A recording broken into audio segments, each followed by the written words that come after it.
천주교 교구장 6명을 포함해 사제와 수도자 3,283명이 발표한 시국 선언문입니다. 사제들은 억장이 무너지고 천불이 난다면서 헌법재판소 8명 재판관들에게 이렇게 물었습니다.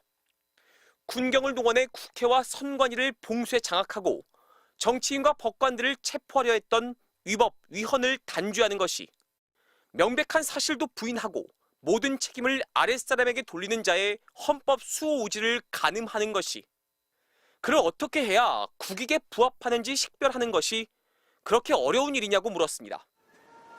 그러면서 한덕수 총리를 겨냥했습니다. 사제와 수도자들은 한 총리의 행태를 공직의 타락이라고 표현했습니다.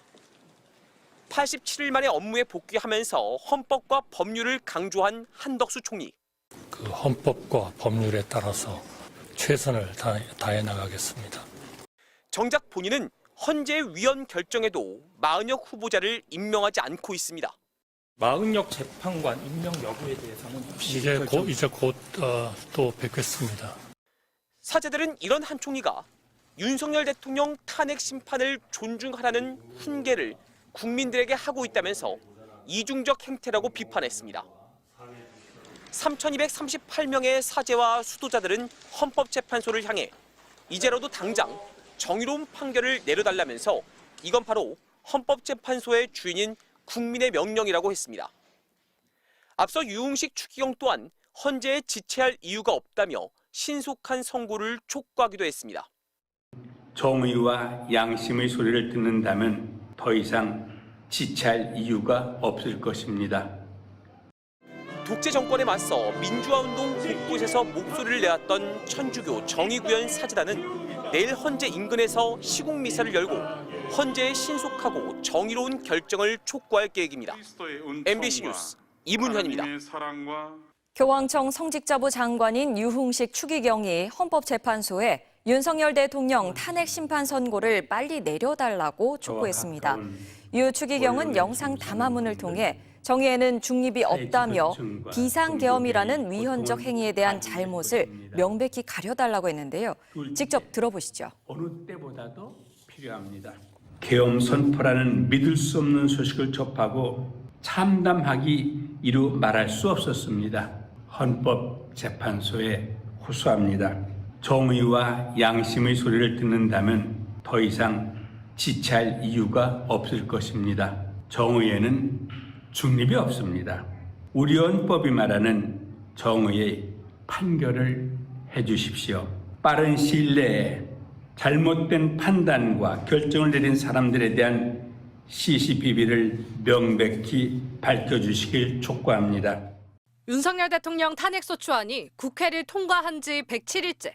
탄핵안 접수부터 선고까지 91일 걸린 박근혜 전 대통령 탄핵 심판보다 보름이 더 소요됐습니다. 17번 변론을 가진 박 전 대통령 사건에 비해 이번 사건은 복잡하지 않다는 게 헌법학계의 중론입니다. 하지만 헌재는 한 달 넘게 평의만 반복하고 있습니다. 각종 추측이 난무하는 가운데 국민의 인내심은 임계치를 넘어섰습니다. 급기야 문영배 이미선 재판관이 퇴임하는 4월 18일 이후에도 변론을 내놓지 못할 수 있다는 우려까지 나오는 등 불안감은 고조되고 있습니다.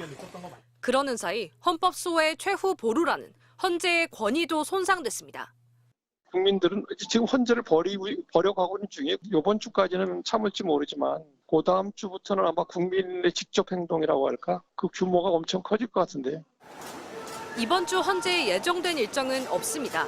월요일 한덕수 국무총리 탄핵 선고, 목요일 정기 선고가 있던 지난주와 다릅니다.